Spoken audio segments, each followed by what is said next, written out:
Good morning. My name is Kurt Leucht, and I'm a software developer for NASA at the Kennedy Space Center in Florida. And it's my honor to kick off the conference this morning and talk about how NASA will utilize in-situ resource utilization techniques to colonize Mars. Every year in history classrooms all across the United States, young students are taught about the great westward expansion of the early American pioneers. These visionary pioneers were drawn to the ideas of exploration and adventure, along with a promise of a land of opportunity that was now open to them. They were inspired by the prospect of wealth, by stories of vast resources that were just free for the taking. So they dreamed of a fresh new start and a better life for themselves and for their families. Things were not always easy for these early American pioneers, though.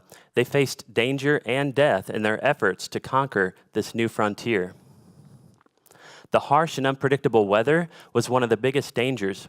Winter often brought terrible blizzards, killing both people and the animals that they depended on. They also encountered wild animals like the grizzly bear. Has anyone here read The Revenant or seen the movie? Very popular. I don't want to spoil the movie for anybody who hasn't seen it yet, but the main character gets attacked by a bear. The Revenant is actually inspired by the real-life experiences of frontiersman Hugh Glass in 1823 in the territory that's now Montana and South Dakota. It's a very realistic account of life during that time period. And if all that wasn't dangerous enough, the American explorers and pioneers also had to deal with some pretty nasty diseases. And these folks seldom had any real medical expertise, so even a bad cold or the flu could sometimes claim someone's life under these circumstances. The whole point is that this was not an easy task. These explorers didn't know if they would even make it when they set off on their journey. They took a lot of risks. But now, in hindsight, we know that it was worth doing. The payoff was really great for them and for the entire country. Can you imagine the logistics required for a trip like this? Although these pioneers and settlers did pack up a bunch of supplies onto horses and wagons, these cross-country journeys lasted 4 to 6 months, or even longer if they ran into trouble. So they were prepared to live off the land and use the local resources in order to survive. The early American pioneers, they had some pretty compelling reasons for their exploration. But why do we feel the need to explore outer space, asteroids, and other planets? I love a quote from William Pomerantz, who's a real visionary in the space business. He's also the vice president for special projects at Virgin Galactic, which is a space tourism company based in California. He said, "Our universe is enormous. It is mind-bogglingly big and diverse, and our reasons for going there are correspondingly large." He said this after showing the audience the Hubble Ultra Deep Field image, which is a single Hubble Space Telescope image that covers only about a thumbnail's worth of dark sky. But this image contains about 10,000 teeny tiny galaxies. So William's point was well taken. Here are just a few of the mind-bogglingly big and diverse reasons for going there. Probably the biggest reason is the technological return. Just about every time NASA takes on a new mission, it has to invent new technologies, or at least advance existing ones. Entire industries have been built on space technology, including personal computers and natural resource mapping. This is a picture of 13-year-old me on my Apple IIe personal computer. I loved that thing. I'm playing a game here in this picture, but I didn't just use that computer to play games. This computer helped teach me how to program, and it helped mold me into the NASA software engineer I am today.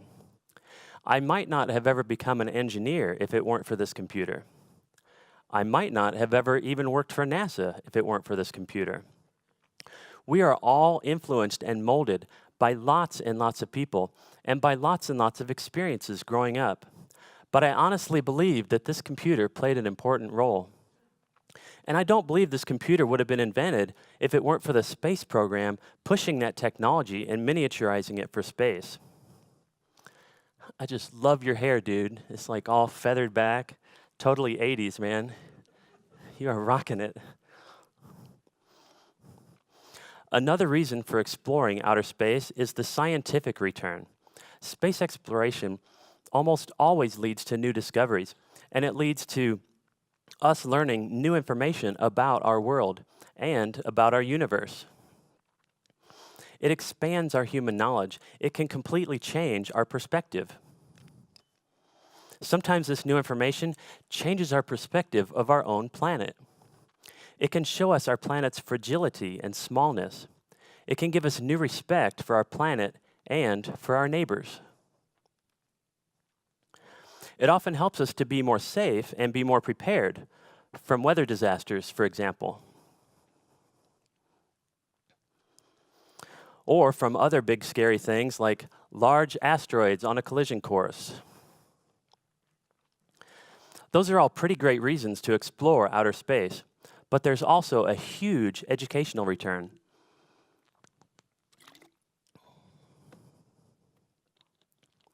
Space exploration can inspire future generations unlike any other field. Raise your hand if you, at some point in your life, ever wanted to be an astronaut. See, space exploration is inspiring. It's intriguing. Even for the majority who don't actually end up becoming astronauts, just the seed of inspiration that is sometimes planted at a young age can change that person's perspective on their own education. That seed of inspiration might get them more interested in math, or science, or engineering. Another wonderful benefit of space exploration is hope. Hope for the future. We could actually outlive this planet someday.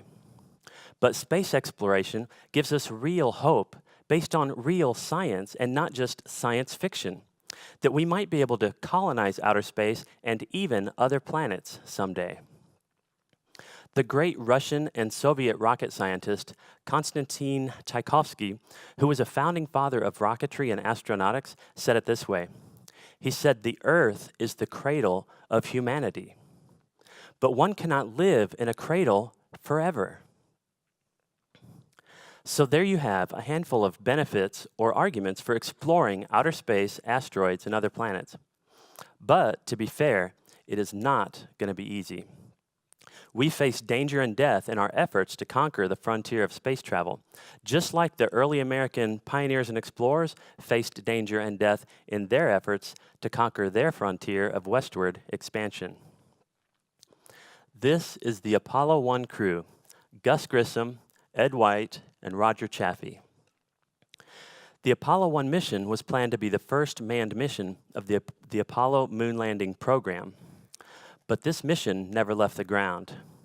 A fire broke out inside the spacecraft during a launch dress rehearsal on the ground on February 21st, 1967. All 3 astronauts were killed in the accident before rescue crews could get to them. This is the crew of the Space Shuttle Challenger, mission STS-51L. They were all killed on January 28, 1986, when their rocket's fuel tank exploded during liftoff and the Challenger spacecraft broke apart and fell to Earth. About 1/6 of the American public witnessed this terrible disaster live, mostly because of the presence of payload specialist Krista McAuliffe. That's Krista in the top row, second from the left. She was a high school social studies teacher from New Hampshire. She would have been the first teacher in space. This is the crew of Space Shuttle Columbia, mission STS-107. This crew completed a very successful mission in low Earth orbit, but they were all killed during re-entry on February 1st, 2003, when the Columbia spacecraft broke apart and fell to Earth. The damage to Columbia that caused the accident actually occurred during liftoff, when a large piece of foam insulation broke away from the fuel tank and struck Columbia's wing at high velocity.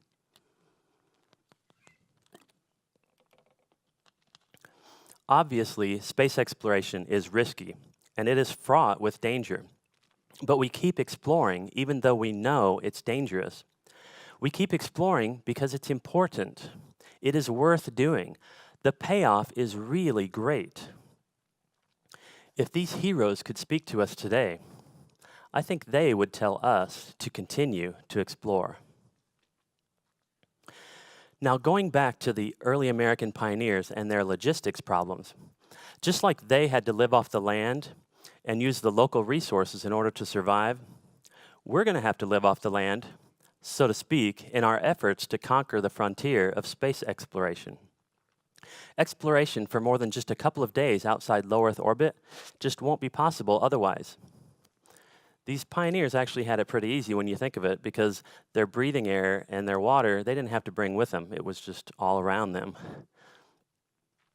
In the context of space exploration, living off the land is known as in-situ resource utilization, or ISRU.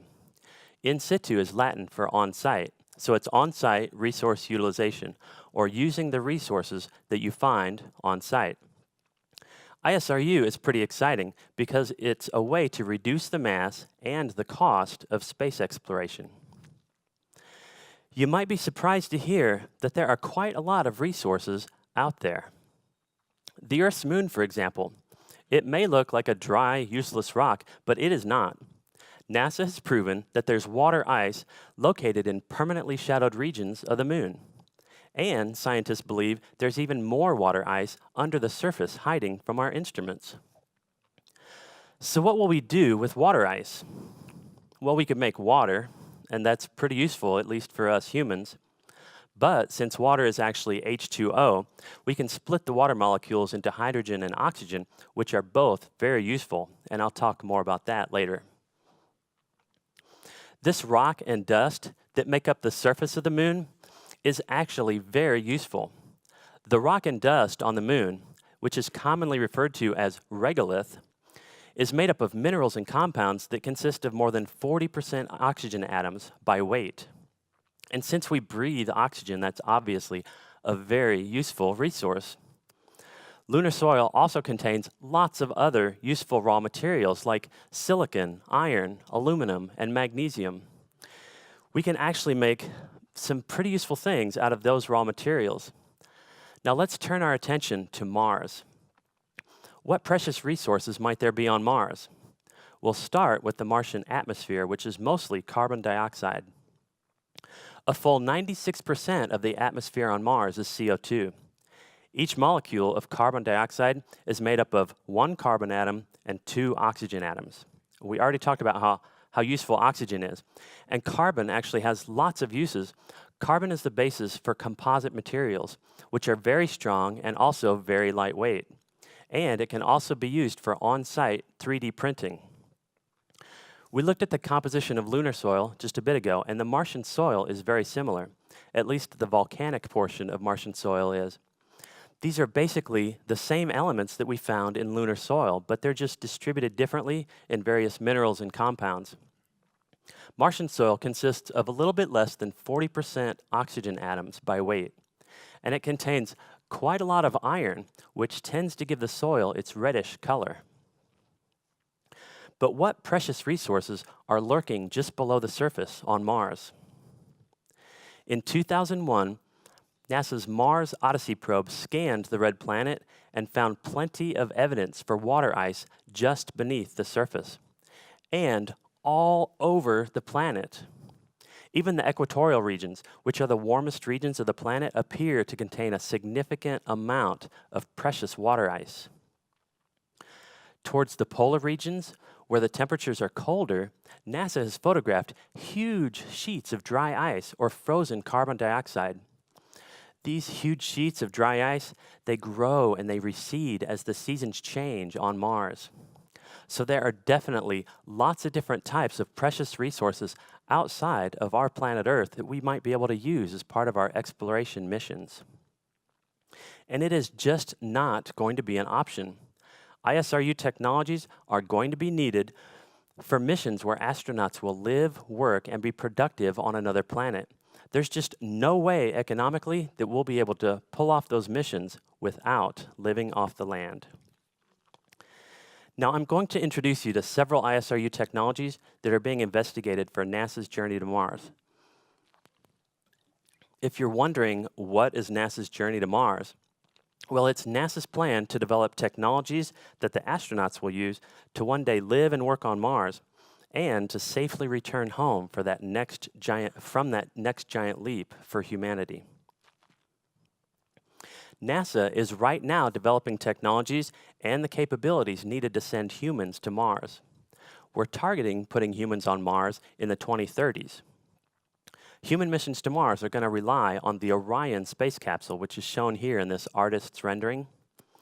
And the left part of this image that has the rocket engine and the solar panels, that's called the service module. That module is actually being provided by the European Space Agency. So this is going to be a multinational effort.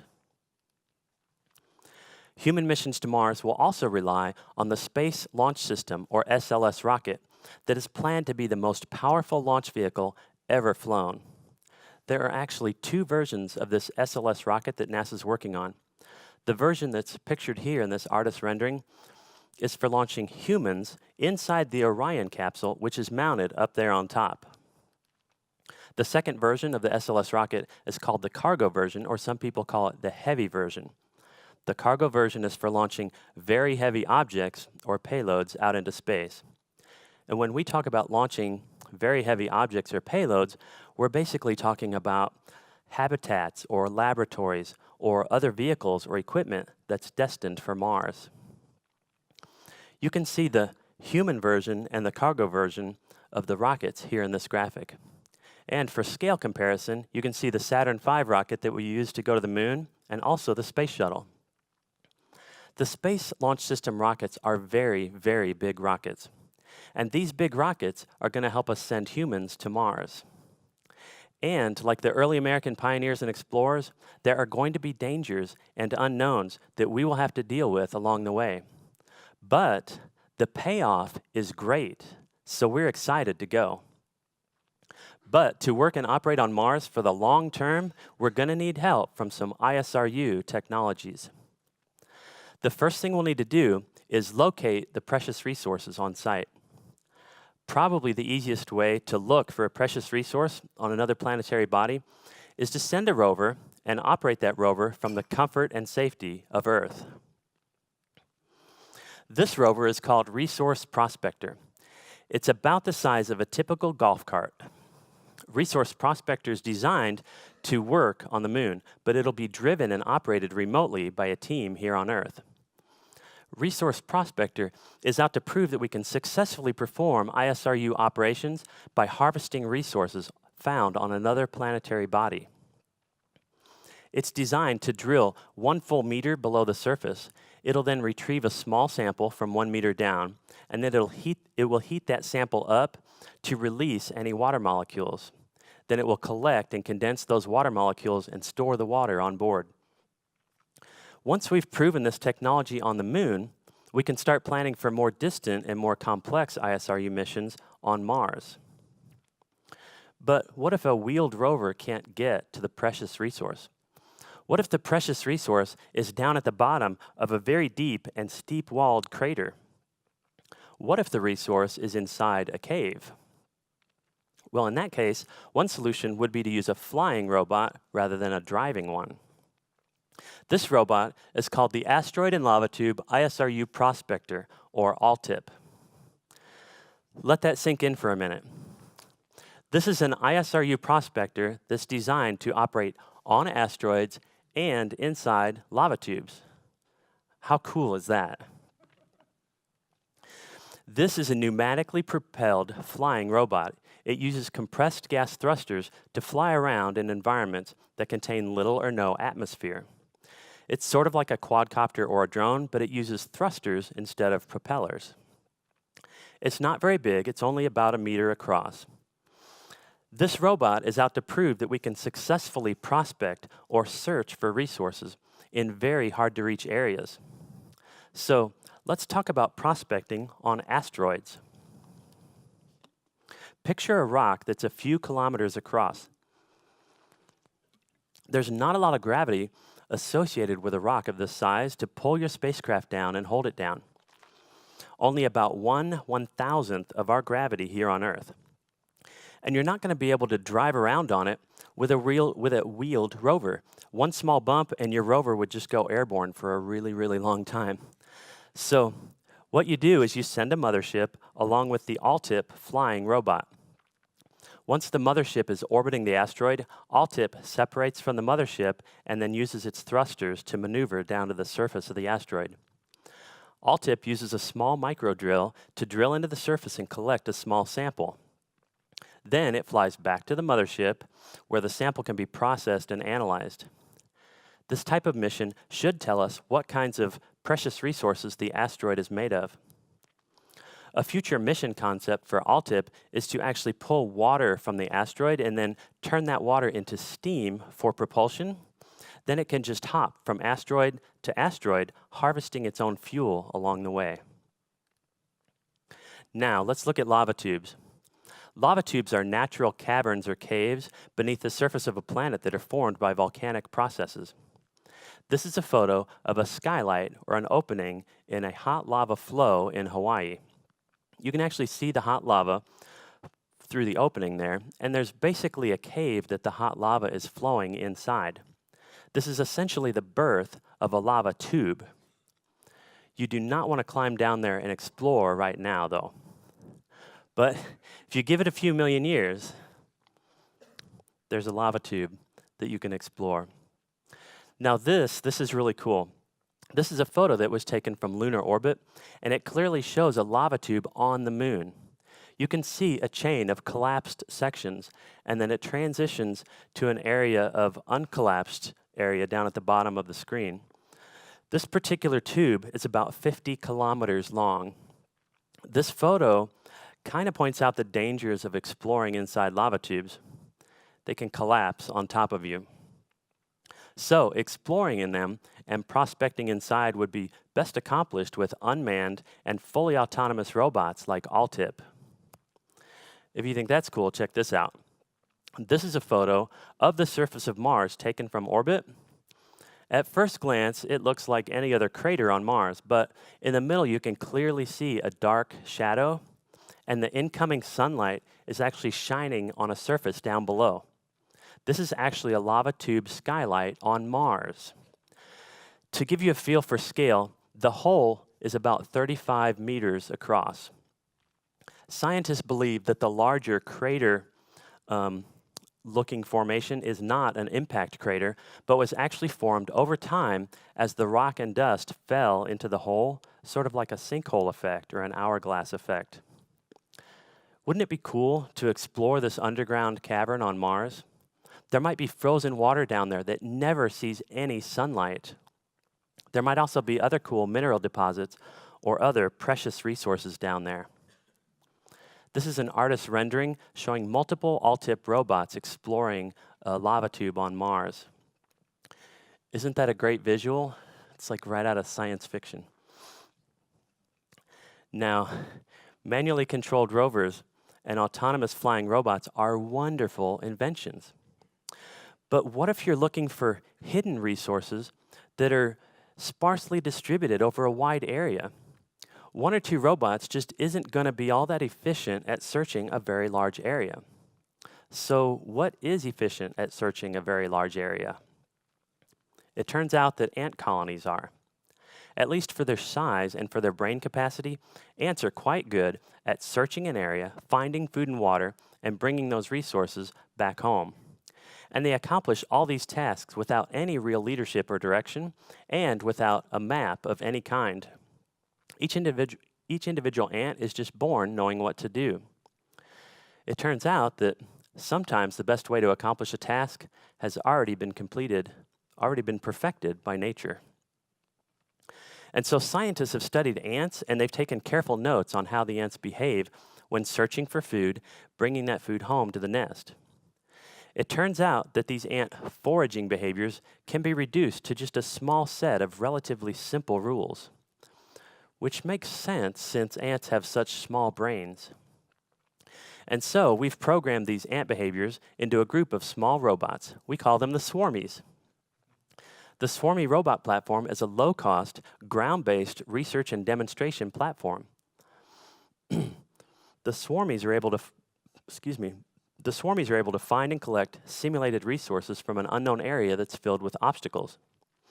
That's cool because it might be useful to perform that type of foraging operation for precious resources on Mars someday. The robots use simulated pheromone trails to communicate with the other robots. That's cool because pheromone trails are an indirect communication mechanism that could scale up to large numbers of robots. The robots also emulate battery charging at the lander, which could be necessary for swarms of small robots on future Mars missions. The robots also work together to increase the efficiency of the colony, similar to ants in the wild. And they accomplished all this using very inexpensive computers and very inexpensive sensors. It's difficult to manually control a large swarm of robots, so this system is designed to be fully autonomous and require no operator interaction once activated. I want to mention that the tall gray tower in the background is the mobile launch tower that's being built for the big SLS rockets that I talked about earlier. Now, once you're done prospecting and finding the precious resources, your task then switches to collecting or gathering those resources. So we'll need some mining equipment. Here on Earth, when we excavate or mine, we use heavy digging equipment like this. But heavy equipment like this doesn't really translate very well into space operations because every kilogram that we launch into space is precious and very costly. So we've been researching ways to dig or excavate using very lightweight equipment. Meet the Regolith Advanced Surface Systems Operations Robot, otherwise known as Razor. This robot is not very big. It's only about the size of a go-kart, but Razor is designed to be a workhorse of regolith excavation. It's also very simple and very lightweight. Here's how it operates. The two sets of spinning drums on the front and on the rear of the robot spin. And then the arms lower down into the regolith, and small digging buckets or scoops that are mounted onto the drums scoop up the regolith. The drums are actually hollow with baffles inside to hold the excavated material.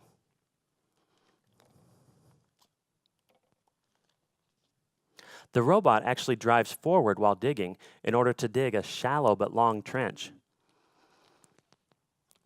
Once the drums are full, the arms lift back up and the robot drives off with its load of regolith.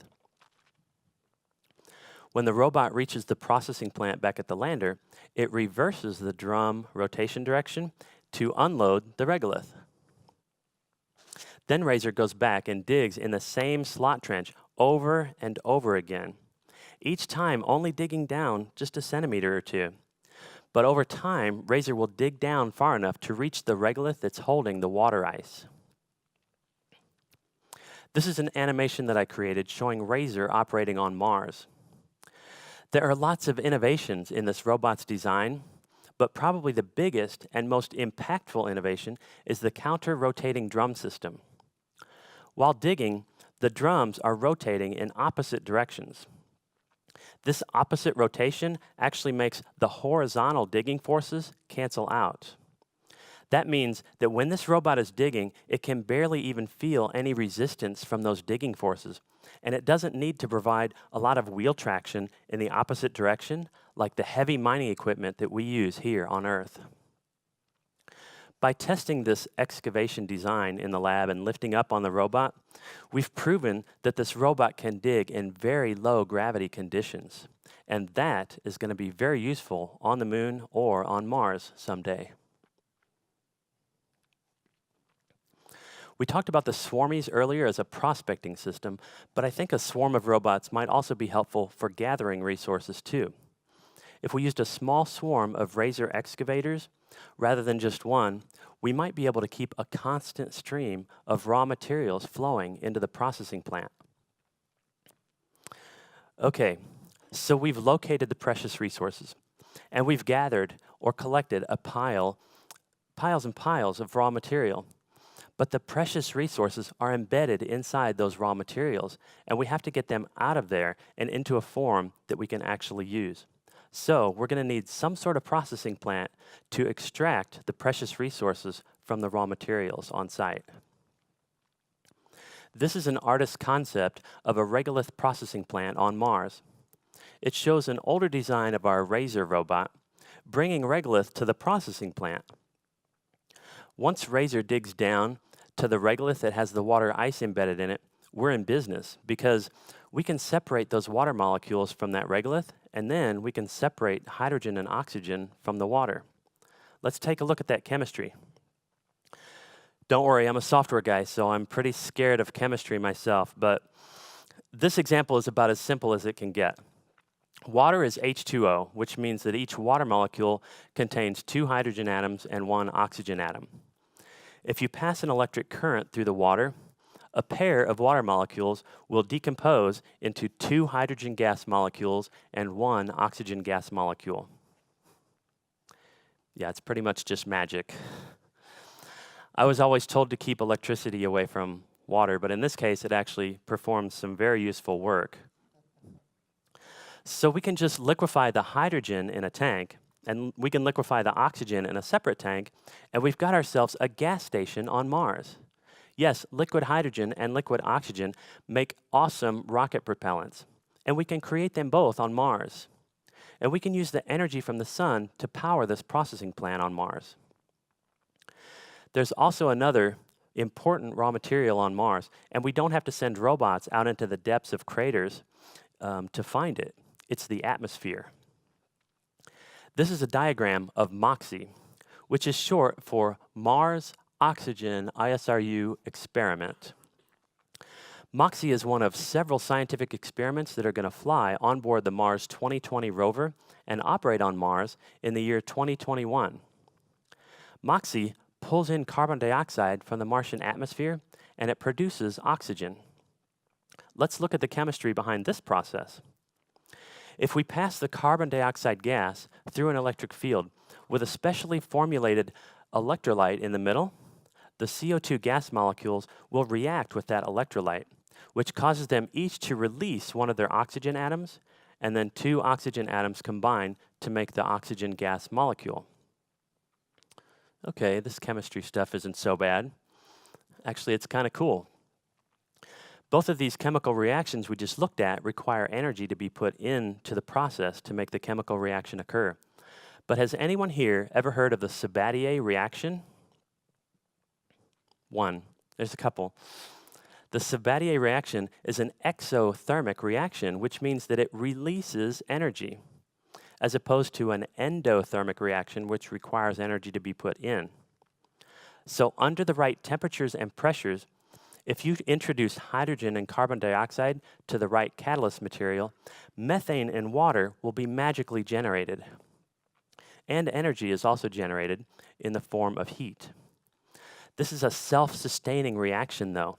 Once started, it doesn't require any energy to be added. Crazy stuff, huh? Let's look at the chemistry real quick. We start with carbon dioxide gas, which we can pull from the Martian atmosphere. We also start with 4 molecules of hydrogen gas, and I'll come back to that in a bit. The Sabatier reaction creates a methane molecule, CH4, and it also creates 2 water molecules. But why would we get excited about creating methane gas? Well, methane is a great fuel for rocket engines, just like hydrogen, which we talked about earlier. Methane actually has several advantages over hydrogen, though. Liquid methane is much easier to store than liquid hydrogen, and it takes up less space. Now I'm going to close the loop on the hydrogen gas we need for this reaction. So stick with me for just one more minute. Okay, if we start with water, which we can pull out of the regolith, we can electrolyze the water and create hydrogen gas and oxygen gas. We just saw that earlier. Now we just store the oxygen gas, and that's half of our rocket propellant. Then, in a Sabatier reactor, we can take that leftover hydrogen gas and combine it with carbon dioxide that we pull from the Martian atmosphere. That Sabatier reaction gives us methane and water. Now we just store the methane gas. That's the other half of our rocket propellant. Rocket propellant that can be used to fuel our Mars ascent vehicle, for example, which will be used to get the astronaut crew back into Mars orbit, and that's the first leg of their return trip back to Earth. But don't forget that water was also an output product here. You'll remember that water was used at the very start of this process. We started with water that we pulled out of the regolith. 4 molecules of water, if you recall. So if we recycle this output water back into the input, it actually cuts in half the number of water molecules that we need to pull from the regolith. This is a way to create rocket propellant on the surface of Mars, and it doesn't have any undesirable byproducts or waste materials. And part of this process actually generates energy. How amazing is that? That's just crazy. So my brain hurts a little bit from all this chemistry, so we're going to switch gears. We've been talking a lot about precious resources that are embedded inside the regolith, like water, hydrogen, and oxygen. But the raw form of this regolith might also be useful. Couldn't we just use the crushed rock itself to build stuff? The answer, of course, is yes. Most proposals for building outposts on the Moon or on Mars involve sending prefabricated modules all the way from Earth and then putting them together on site. There are some limitations with this kind of thinking. Everything we ship from Earth is very costly. Everything we ship from Earth is also limited in size. ISRU researchers are thinking outside the box, though. We're now looking into the possibility of sending construction equipment to the Moon or to Mars to build roads or landing pads or even large structures right there on site. One technology area that's being explored is 3D printing with regolith. You might be familiar with common 3D office printers. They melt plastic and they extrude that molten plastic through a tiny nozzle in order to lay down very thin layers to create a three-dimensional object. Well, NASA researchers are looking into the possibility of 3D printing on a large scale using molten regolith. Laboratory testing has shown that in compression, regolith is stronger than typical building-grade concrete here on Earth. That may seem surprising, but regolith is basically just rock, and it's quite strong. This on-site 3D printing technology could be used to build roads, landing pads, dust barriers, micrometeorite protection shields, garages, and pretty much any standing structure that you can think of. Another area of on-site construction research besides 3D printing with regolith is the creation of durable interlocking tiles on site that can be used for road or landing pad construction. The robot in this photo is placing interlocking tiles on the ground in a field demonstration in Hawaii, and we controlled this robot from Florida.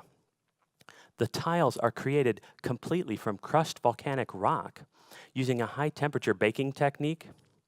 So basically, we used their dirt and a remotely controlled robot to build a landing pad, which is almost exactly what we want to do on Mars someday.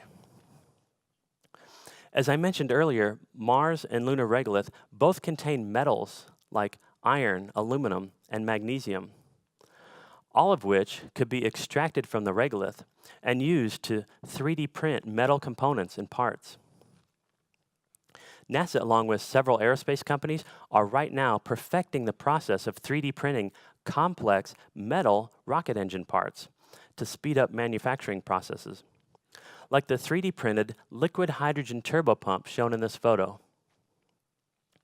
If we can 3D print very complex rocket engine parts here on Earth, then 3D printing of metal tools or metal replacement parts might not be that difficult on the site of a Mars colony, assuming that we have the right raw materials on site to feed that printer. I just showed you lots of different ISRU technologies, and many of them are being worked on by Kennedy's SwampWorks group, on which I'm a team member. The SwampWorks group uses a lean development process and a hands-on approach to developing new space technologies. It's a pretty great place to work. And NASA's looking to use many of these ISRU technologies to help us explore and maybe eventually even colonize Mars someday. Earlier, we also looked at lots of various reasons for exploring and colonizing Mars. But NASA has created the following video with a little help from Hollywood that speaks to the heart of why we explore. Could we please lower the lights for this video?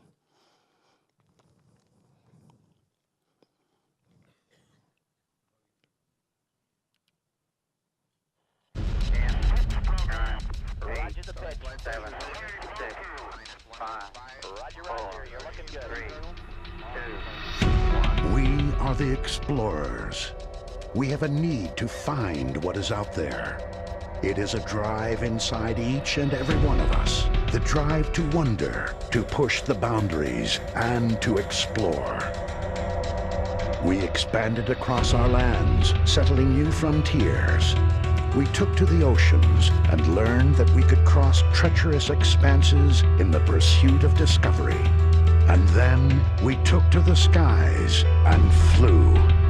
But that wasn't enough. We left the planet and redefined what was possible. We flew in space. We walked in space. What once was a melodramatic flight of fantasy became reality. Then, a new generation of spaceships captured hearts and minds for 3 decades and helped build a castle in the sky that is our lasting home in space. We have always looked up. For centuries, we wondered what was on the other side of the sky, and we have begun to answer that question. We have learned that all the exploration humankind has achieved is only a beginning. Right now, men and women are working on the next steps to go farther than we have ever gone before. New vessels will carry us, and new destinations await us. Everything we have ever accomplished leads to this moment in time, where exploration will now take us to the planets and the stars. Our nearest neighbors in the night sky have beckoned us, invited us, dared us to reach for them. We are the explorers. Throughout our history, we have taken both small steps and giant leaps in that pursuit. Our next destination awaits. We don't know what new discoveries lie ahead, but this is the very reason we must go.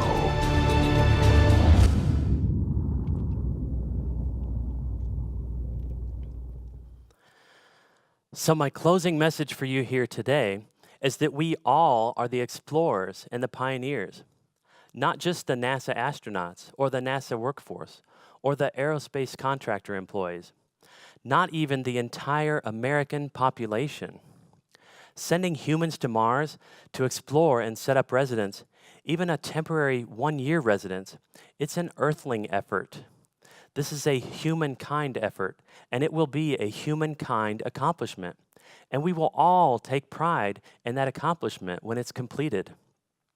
So when you go back to work next week and you're sitting in that cubicle or that office, instead of focusing on doing great work for your boss, focus on doing great work for your boss and for humankind.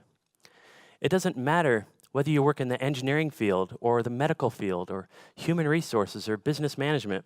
Your work in that cubicle is part of a much larger picture. It doesn't matter if you're developing games or websites or mobile apps, business software, whatever. You're out there working on or inventing new technologies, new user experiences, and sometimes even whole new fields that didn't even exist before. I don't know exactly where your work is going to take humankind, but I'm excited to find out. So get out there and try to do great things, even though there are probably dangers out there, because explorers take risks and explorers face dangers, because it's worth it.